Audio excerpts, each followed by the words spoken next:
Tracy and Pauletta Burleson are prominent members of their community. They seemed to be in love with each other. I felt like my sister finally found someone that she loved and she could trust. They run one of the oldest churches in Houston. When you see them at church, they just look like they just really loved each other. But before long, they will fall from grace. They lied to the members. They weren't in it to help people. They were in it to get the check. A taste for money that will lead to the deadliest sin of all. It seemed that everyone that knew Pauletta wanted her dead. Love may be blind and marriage bliss, but divorce is murder.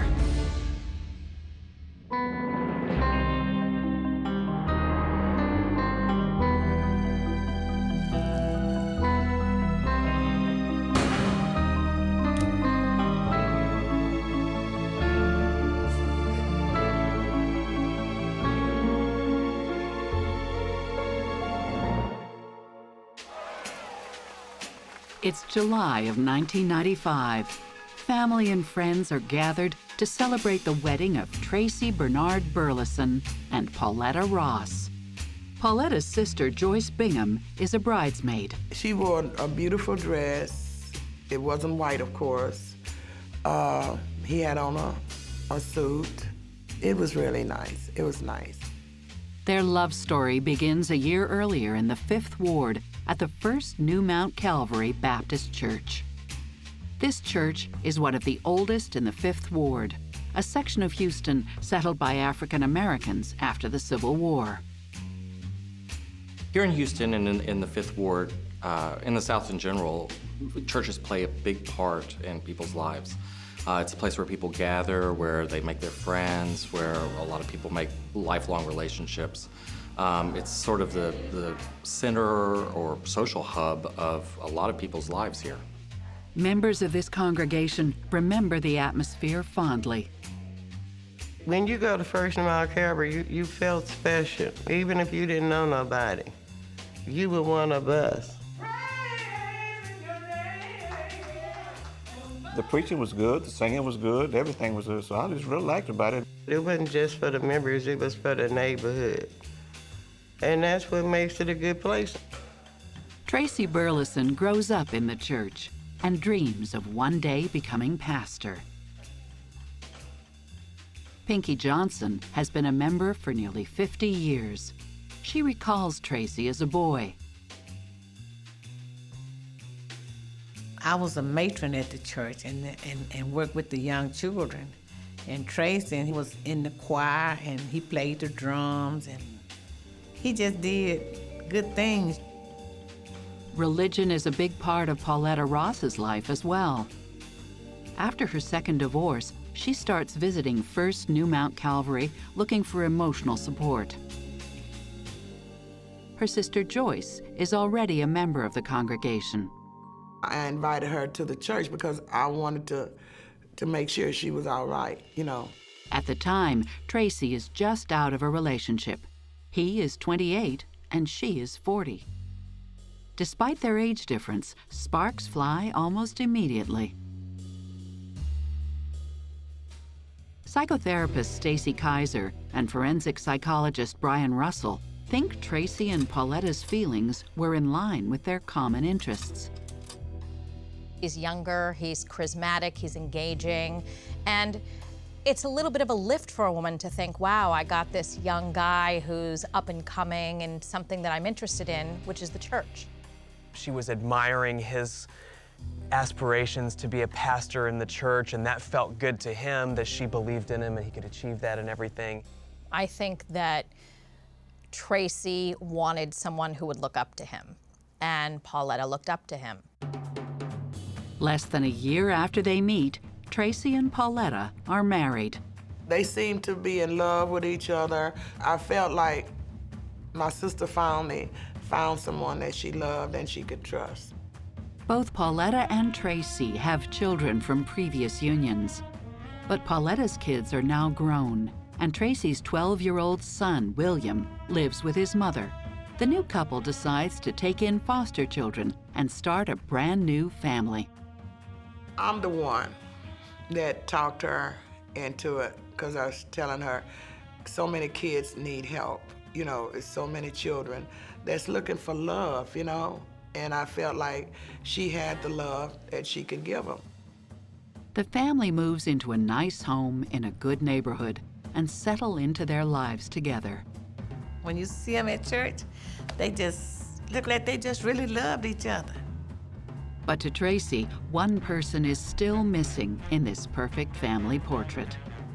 His biological son, William, has sickle cell anemia, a rare blood disease that causes severe chronic pain and requires constant medical attention. Now that he's settled, Tracy is able to obtain legal custody of William. For the first few years of their marriage, Pauletta keeps her job working at a hospice, caring for the elderly.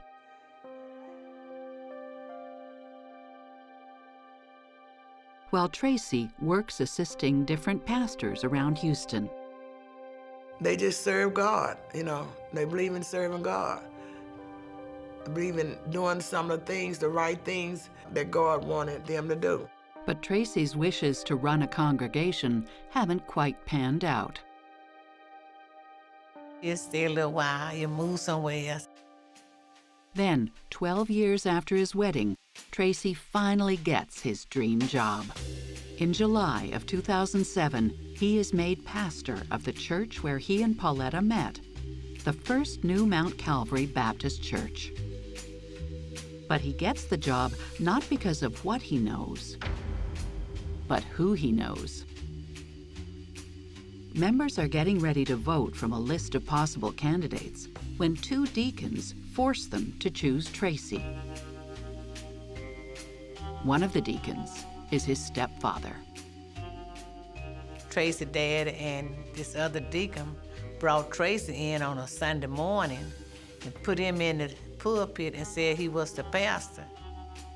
And that's when things started happening, just because it didn't happen the way it should have. The deacons say they want someone they know in the pulpit. They had too many problems with pastors in the past. Church members feel betrayed. They lied to the members. Why was we told we was gonna vote, and the time to vote, we couldn't vote. We didn't vote. The answer was, you don't like the way we do it, go somewhere else. The members didn't take that kindly at all. Churchgoers like Gerderine Nobles hear Tracy has a bad record with the other churches he worked for. He had been to like 5 or 6, and each one of them he got kicked out of because most of the pastors said that when he got over there, he tried to take over their church. And that's why he got kicked out of a lot of churches. Within days of his appointment, the new pastor targets the members who aren't donating money to the church. He started writing letters to some of the members, telling them they were no longer members.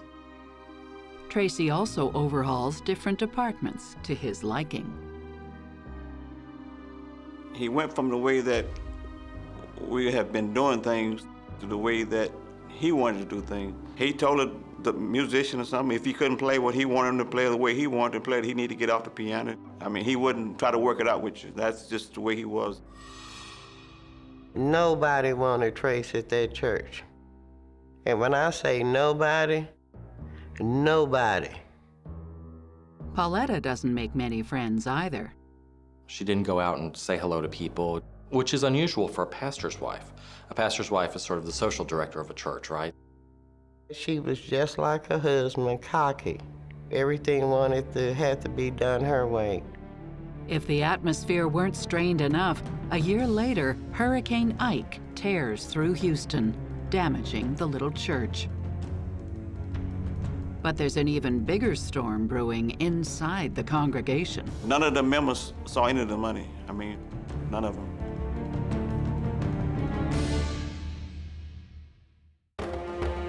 Pastor Tracy Burleson and his wife Pauletta run the First New Mount Calvary Baptist Church in Houston's 5th Ward. The little church is damaged when Hurricane Ike tears through town in 2008. But the firestorm brewing among their members is about to make Ike pale in comparison.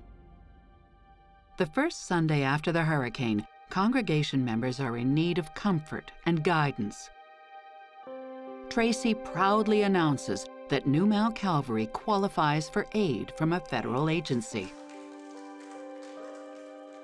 The pastor promises the money will go toward fixing the run-down old building. They got the grant or whatever you call it, and they got in front of the congregation telling us what they're going to do with the money and all this stuff. But none of the members saw any of the money. In the following weeks, as the congregation waits for the grant money to come in, the word spreads that the couple's life at home is far from the nice Christian image they project in public.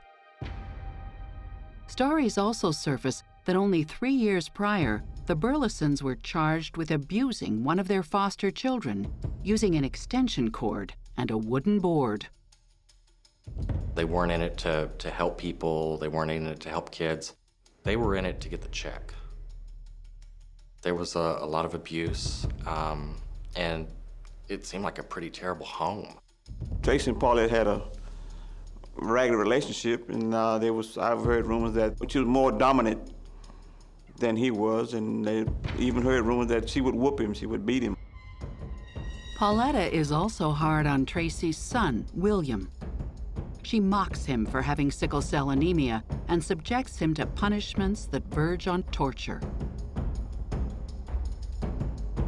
At one time, because he had done something that she didn't like, she had made him go out onto the driveway and kneel down without long pants on piles of rice under his knees to the point where he felt like he was going to pass out from the pain of that.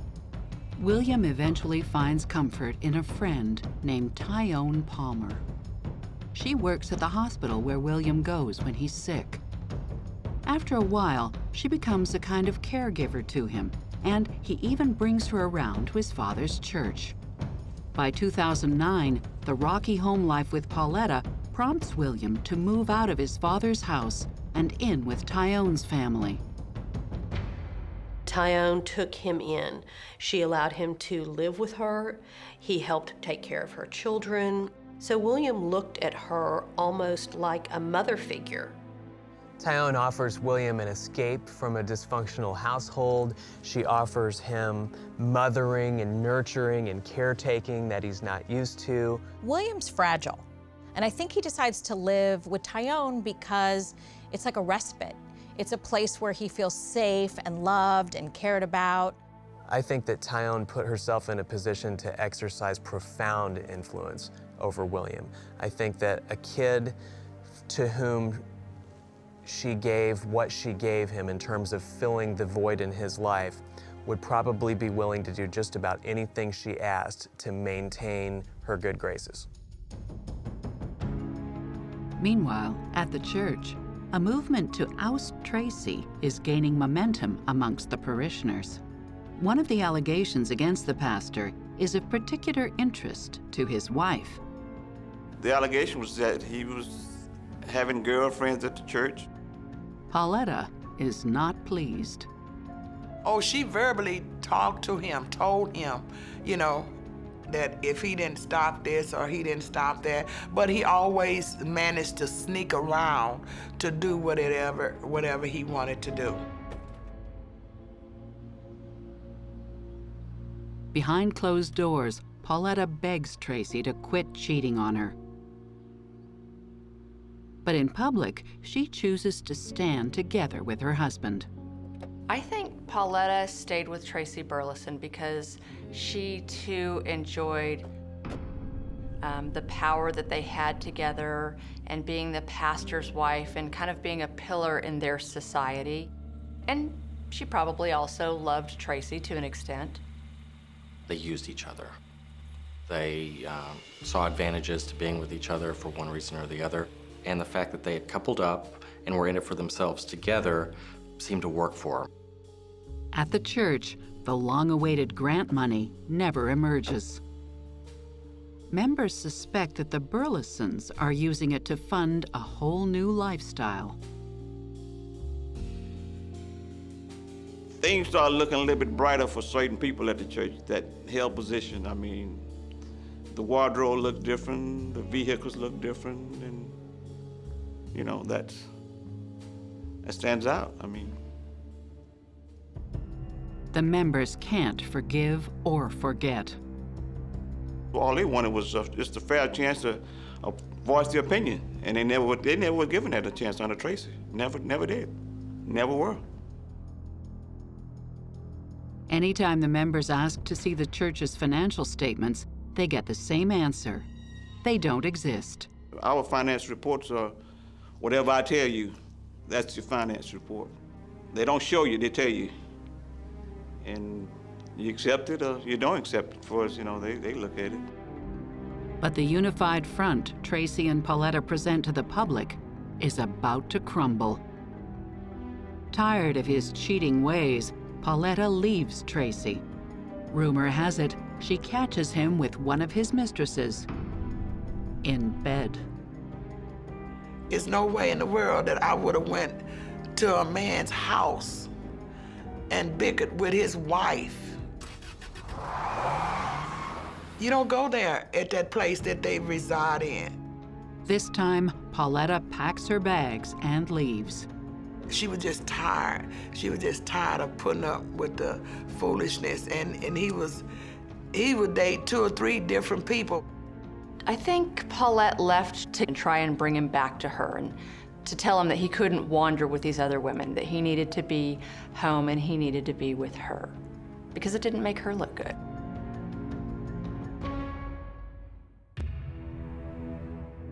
Back at the new Mount Calvary Church, Pauletta carries on with her facade of devoted pastor's wife. In order for Pauletta to maintain her status as the pastor's wife, she had to help Tracy maintain his status as the pastor.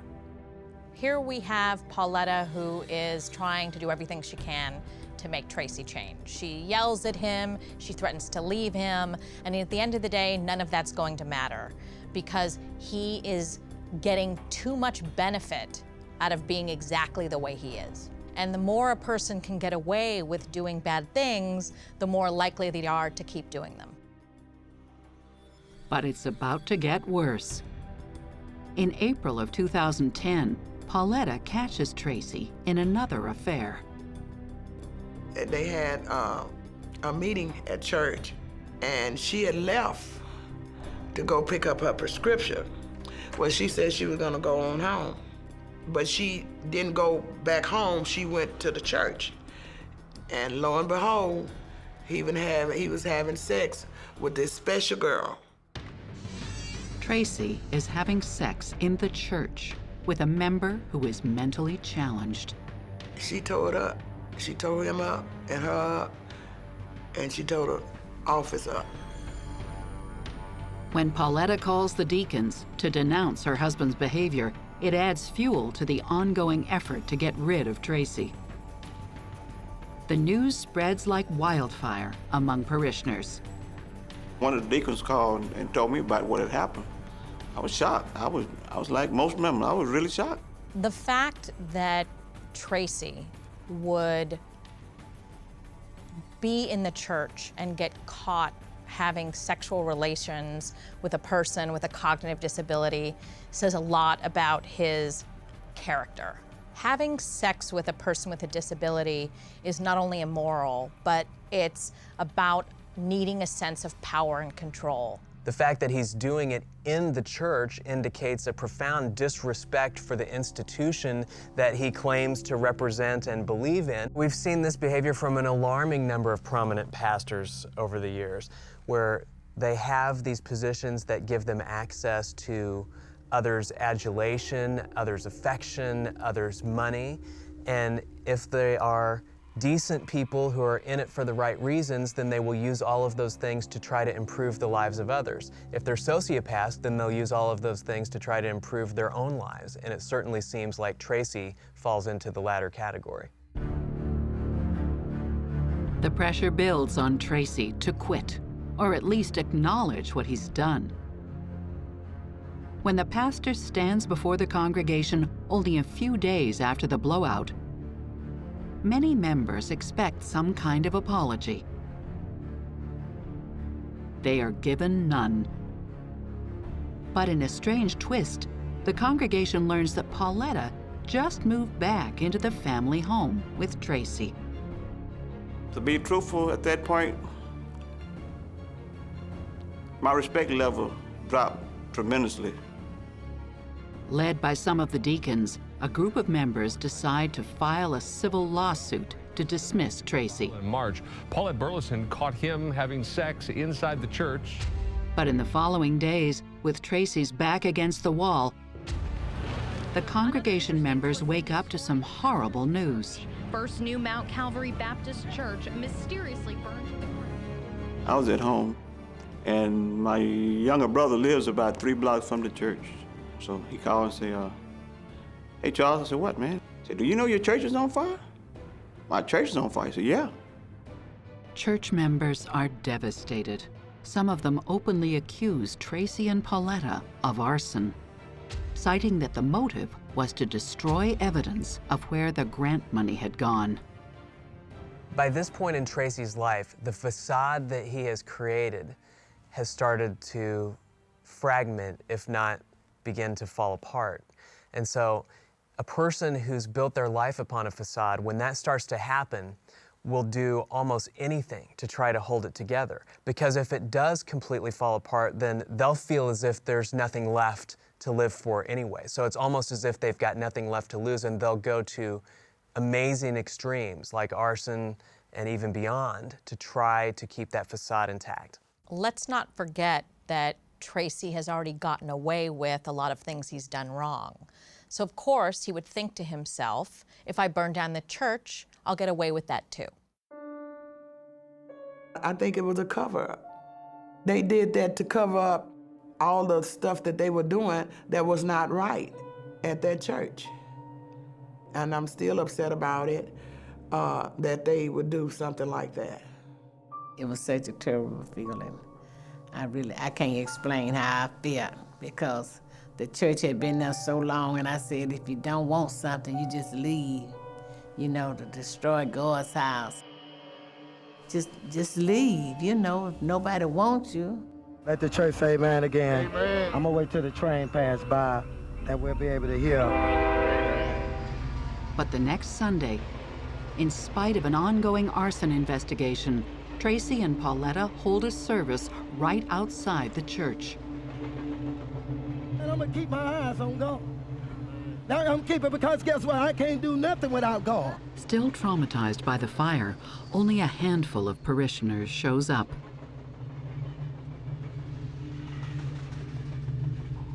But a local news crew is there, and Pauletta again takes the opportunity to play the part of the dedicated pastor's wife. We take our focus off God. Believe me, world, we have nothing. Let the church say amen again. But in a matter of days, a bullet will blow the congregation apart. It was just horrible to lose a life and to lose where you worship at. I mean, where does it stop? I mean, somebody got to stop it. One of the things that they found on the keys was blood, fresh blood.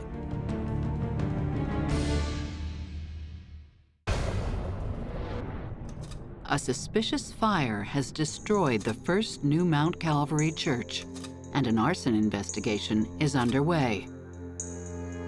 Members suspect that Pastor Tracy Burleson and his wife helped set the fire in order to destroy evidence of theft. But just days after the church burns to the ground, its problems are overshadowed by an even greater tragedy. Somebody shot my wife. Can somebody send 911, please? On May 18, 2010, a 911 call originating from the Burlesons' home is dispatched to police in Houston. Lead investigator Wayne Kuhlman is among the first police officers to arrive at the scene. When we arrived out there, there was a female, a black female, laying face down in the driveway of the residence. Appeared to be bleeding from the head profusely. Pauletta Burleson has been shot. The bullet pierced her head and neck, killing her instantly. Tracy is frantic. His car, parked further down in the driveway, the engine still running, the driver's door open, and the headlights still on. We decided that the person that could walk us through what had happened the best, who had last seen her alive, was Tracy Burleson, her husband. If I rolled in her car. In this videotaped statement shot right at the crime scene, Tracy gives his deposition to police. Came outside, we were talking and everything. And I told her, I said, Paulette, I'm finna go down to the store. I said, I'm finna go down, and she said, okay. All I know, when I came back, she was just slumped over in the chair. Tracy says his wife was still breathing when he found her. He realized she was dead only after he made the 911 call. I came right out there and called 911 because I told you I was trying to holler for somebody to help me. I'm supposed to be a man of God. Right. You know, I don't know, that's hate, man. That's hate. To shoot, you know, to do something like that, that's hate. I have to be a man of God, man. I have to be a man of God. Of course, I say that I have to forgive him, man, but that's hard. The news burns through the neighborhood. I got there, and all of this tape was out there. She was laying on the ground. They wouldn't let me see her. It was just horrible to lose a life, then to lose where you worship at. I mean, where does it stop? I mean, somebody got to stop it. Tracy tells the police he's not that surprised that his wife got shot. It seemed that everyone that knew Pauletta, according to Tracy, with the exclusion of her biological children, wanted her dead. My wife kept a .38 pistol in her car. Tracy reveals that his wife had recently got herself a gun for protection, and that she'd been receiving threatening phone calls at the church from a mystery man. Somebody, they called and was threatening us. She told me that they said, that ain't y'all church, and we're gonna kill y'all for taking our what was that, their grandfather church. That's what they said. And y'all, we want your ass. Interviewing the neighbors, the police also learned that Tracy's infidelities gave Pauletta many rivals. One of them mentions a mysterious woman who has been spotted around the house lately.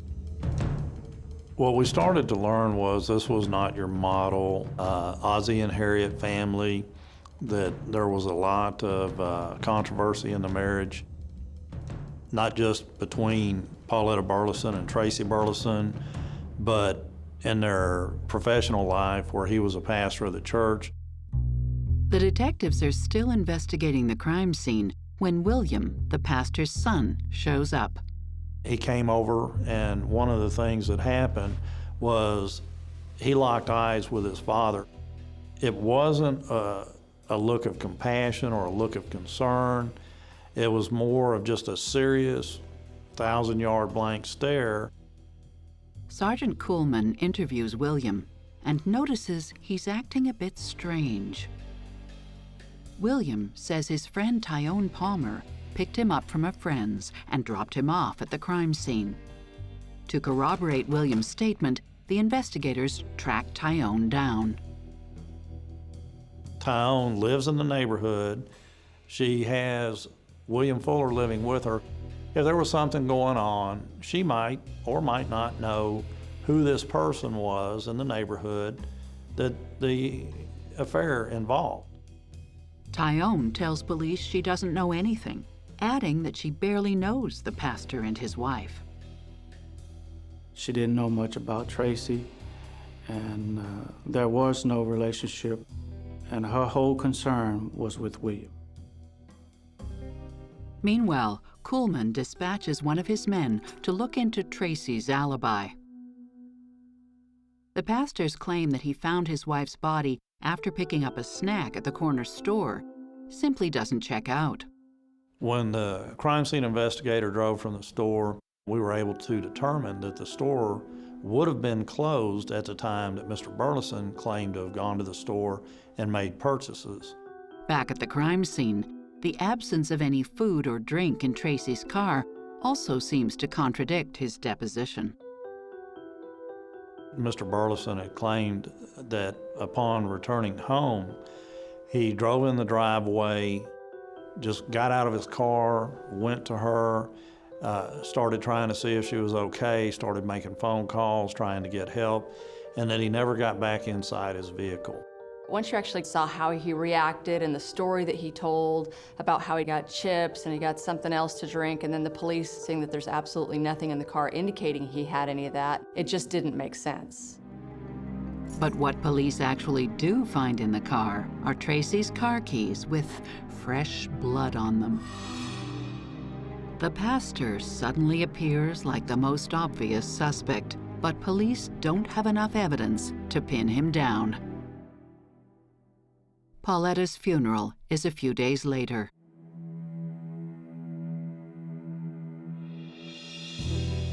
Hunter and Kuhlman show up to observe. We went over there in the hopes of locating witnesses who may have some information, whether they were people that were named by Tracy Burleson or just people that walked up to us. The detectives are certain the pastor is somehow responsible for his wife's death, and they just can't believe he's there preaching. When I saw Tracy up there singing songs and just praising God and telling everyone to move on, that Pauletta would want them to, I was incensed. I was offended, if you will, almost.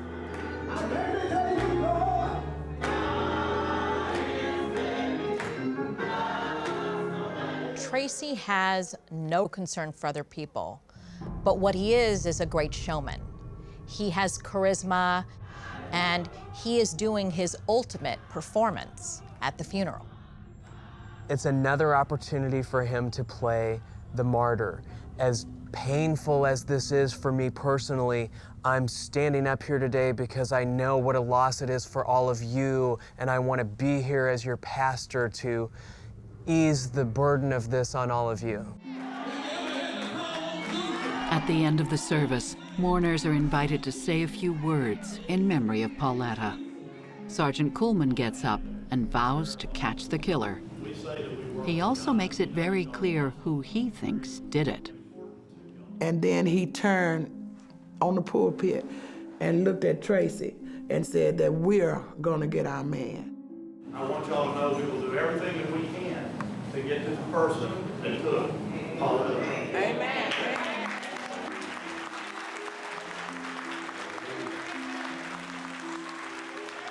To me, that was a big thing.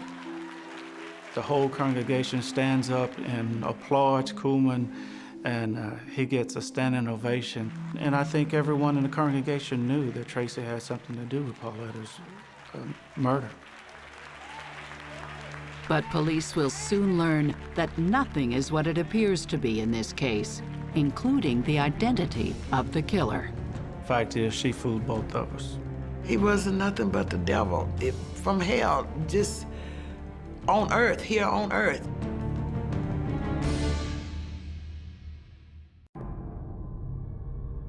Pauletta Burleson is found shot dead in the driveway of her home in Houston. Detectives suspect her husband, controversial pastor Tracy Burleson, is the murderer. Their homicide case is about to be blown wide open when a Crime Stoppers tip directs their attention towards someone else in the Burleson family. According to the caller, Tracy hired his son to kill Pauletta. Someone called in and told the police that William Fuller had been offered some of the insurance proceeds, money that the life insurance would pay out on Paulette, that he would be given some of the money so that he could go to school or buy a car or something along those lines. William's interaction with his father on the night of the murder suddenly seems more significant to Sergeant Kuhlman. The strange look and his stoic walk through the scene of her murder and the eye contact that he made with his father, all of that started to make more sense. The focus of Kuhlman's investigation now becomes trying to track down the friend to whom William allegedly confessed. To find the friend that's alluded to by the Crime Stopper tipster it was paramount. About a week into their search, detectives catch a major break. They identify and contact William's friend, who agrees to help them. They ask the friend to speak with William. Only this time, they'll record the phone conversation in the hopes he'll confess again. And he does. He was just pouring his heart out. According to William, his father never went to the store. He stayed at the crime scene to help William carry out a plan Tracy had concocted himself. Tracy was going to get into an argument with Pauletta. During the argument, William was going to come from behind and shoot Pauletta. William's story matches up with the evidence observed at the crime scene. It corroborated the fact that she was shot in the back of the head while seated in a lawn chair sitting in her driveway. And it just gave a great explanation of all the dynamics and everything. The rest of William's story also gives an explanation of how Pauletta's blood could have ended up on the pastor's car keys. After she was killed and he had moved her body, he got in his car, got the door open and staged that part of the scene to corroborate his story that he had left, drove back home, pulled in the driveway to find his wife shot. While there's still no hard evidence that Tracy is the mastermind behind the murder, William's confession points to a third accomplice. His caregiver, Tyone Palmer. In her first statement to police, Tyone said she barely knew William's parents. But according to William, Tyone teamed up with his father to convince him to kill Pauletta, going as far as providing him with the murder weapon and a plan to dispose of it. William was going to call Tyone Palmer, who was going to come and pick him up and drive him across town to Tyone Palmer's cousin's house, where William would be able to clean up, change clothes, and establish an alibi, so to speak. William says Tyone put the gun in a bag while he got ready. They tossed the gun in the bayou and doubled back to the Burlesons. William tells investigators that Tyone helped plan the murder and get rid of the gun, but she denies everything. Tyone later explains to prosecutors that while she helped her fragile, unpredictable friend get rid of the gun, she didn't find out about the murder until after it was done. When he got in the car, she knew that there was something wrong. He was agitated, he was sweating, he was jittery, and she continued to ask him, you know, what's wrong, what's wrong, what's wrong, and he wouldn't respond until finally he said, Pauletta's dead. Kuhlman and Hunter are shocked when they learn Tyone lied to them. And it's not the only thing she's been lying about. On June 8th, when police have enough information to issue arrest warrants against them, they find the pastor in bed with Tyone.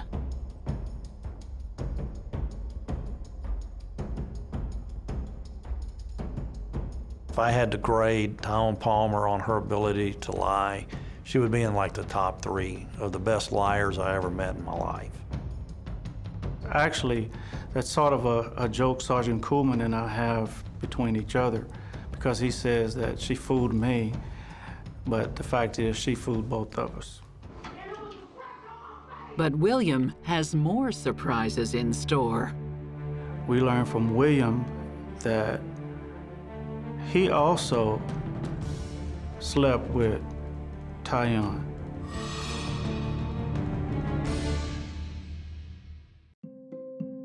William Fuller claims his father and his caregiver pressured him to murder his stepmother, Pauletta Burleson. But why would caregiver Tyone Palmer have anything to do with the victim? She told police she barely knew William's parents. After seeing Tyone's arrest on the news, one of her colleagues at the hospital contacts police with startling information. She's seen the threesome before in a photo in Tyone's locker. Tyone began telling her coworker about some of the details of her relationship with Tracy and the fact that he was her fiance and they were going to get married at a particular time. In fact, Tracy had a secret relationship with Tyone ever since William had brought her to church one Sunday. There was a photograph that showed Ty and Tracy as the mother and father figures. If you didn't know anything about the parties, you would look at that picture and think, well, that's a real nice looking family. It was this happy family that existed sort of in a netherworld. So the fact that they all were smiling for the camera is a little surreal to me. It must have been surreal to Pauletta as well. After all, she was the pastor's wife, desperately trying to cope with her husband's numerous mistresses. Among them, Tyone Palmer. Tyone's attorney, Anthony Osso, says Tracy manipulated his client into believing his marriage with Pauletta was headed to divorce. A man tells you, I love you, I want to marry you, my marriage is not working out, my divorce papers are going to be signed anytime now, it's almost final, she's moved out of the house. Is that unusual to believe that? Well, she was unsuspecting, she had no reason to doubt him. But in reality, Pauletta was still playing the part of pastor's wife and fiercely supported her husband's struggle to keep his position in the church. Tracy was on thin ice. He was basically on probation at the church. Despite, what was going on behind the scenes in his life, that's not how he portrayed himself to my client.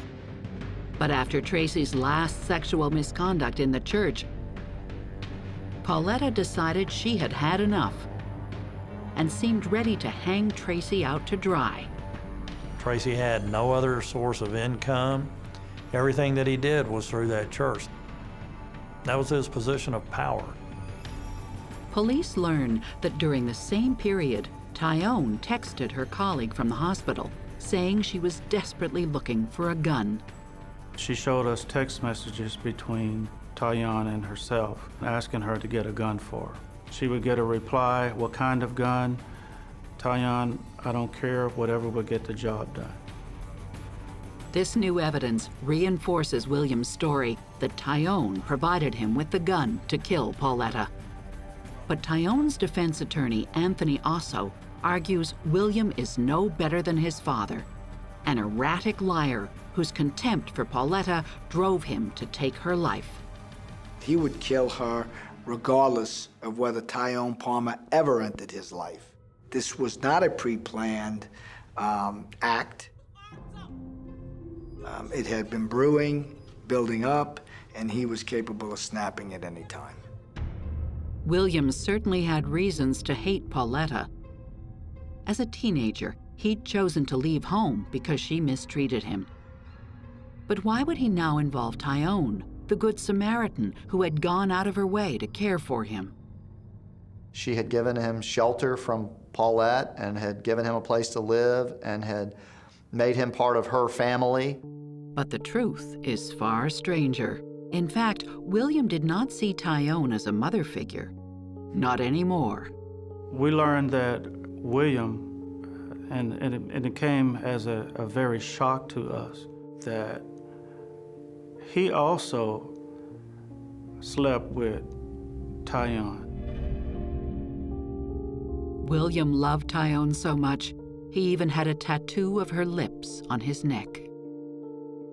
He wanted a reminder of their sexual relationship. That no matter where he was or what he was doing, every time he looked in the mirror or past a window, he would see this reflection of Ty's lips on his neck. I think that William is in love with Tyone, but I don't know if he's in love with her as a woman or more of a mother figure.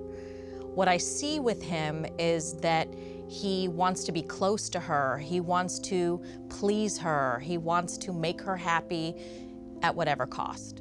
It wouldn't be the first time that a young person conflated maternal love and sexual love. Freud talked about it with the whole Oedipus complex. As the case moves to court, prosecutors are now dealing with a clear-cut love triangle. Dad over here, son over here. What a shocker. Tyone's attorney says William preyed on Tyone's feelings to get her to sleep with him by telling her his father never loved her. A lot of people will look at this and say she should have never slept with him. I think she was so vulnerable, she didn't know what to believe anymore. But when confronted with Tyone's version of events on the witness stand, William explodes. We actually watched William be drug out of court in a chokehold in front of the jurors. Tracy also contradicts his son's testimony, denying that he hired William to kill Pauletta. There should have been something, whether it's a canceled check or a watch or, a gift certificate or something for killing Paulette, but there was just nothing other than William's own word. Tracy's attorney, Lane Lindsay, presents the jury with an interesting theory. Not only did William want Pauletta dead, he wanted his father to take the blame for her murder. With Tracy behind bars, William could have Tyone to himself. Here's this woman who has this close friendship with him, and then to have his dad, Tracy, develop a sexual relationship with that person, I think probably really deeply hurt William. But William denies these allegations and testifies that his father had been asking him to kill Pauletta for months. It was only when Tyone entered the picture that he finally agreed to do it. Now that Tyone was asking, this woman who'd shown such kindness to him and taken him in and given him the home he never had, when she asked him, that's when he ultimately went ahead with the plan. The power of love and sex is often stronger than the power of force. Tyone had a level of sway over William that went beyond what Tracy had, and that it was probably born of positive feelings of love, perhaps fake feelings of love that she set up in him in order to manipulate him. I don't see her that way. I think that Tracy was a puppet master and Tyone was his puppet. Being that he doesn't really have true emotions for people, it wouldn't have bothered him if Tyone slept with his son. And so I think it's completely possible that he told her to lure his son in physically and sexually and then reward him with sex after he killed his stepmother. Tracy had more than one motive for wanting Pauletta dead. After his last sexual misconduct, Tracy suspected that Pauletta was ready to betray him and collaborate with those who wanted him out. Tracy also stood to collect on Pauletta's life insurance policy. And most importantly, Tracy feared that Pauletta could reveal to arson investigators that the pastor himself set fire to the church to destroy financial records and any evidence of what really happened to the grant money. We learned that William had learned from his father that he and Pauletta Burleson had been involved with the fire at the church. When the church burned down, all of those records went with it. It was gone. It was just a total loss. By the end, it's clear all three parties are guilty. Tyone Palmer gets 10 years for tampering with evidence and 7 years for murder. William Fuller gets 20 years for murder. And Tracy Burleson gets a life sentence without parole for capital murder. he is appealing his conviction. Tracy will probably never get what he deserves. He got a life sentence. I mean, look what his wife got. I really think they should have given him the death penalty. He needs to rest. And he needs to let the other people rest. He wasn't nothing but the devil from hell, on earth, here on earth, walking, breathing, God's good air. You know, he was just the devil. You know, if I had anything to ask Tracy, I would ask him, you know, is this, why would you put your son involved in something like this? I mean, go get somebody else. The First New Mount Calvary Baptist Church is still in tatters. Arson investigators could never determine what caused the fire. The members are confident they will one day rebuild and worship there, as they did before Tracy Burleson ever became their pastor. That church was a big part of their history. It was a big part of their lives. And they lost all that behind this individual and his actions and his activities. I hope that they're able to pick everything up and move on.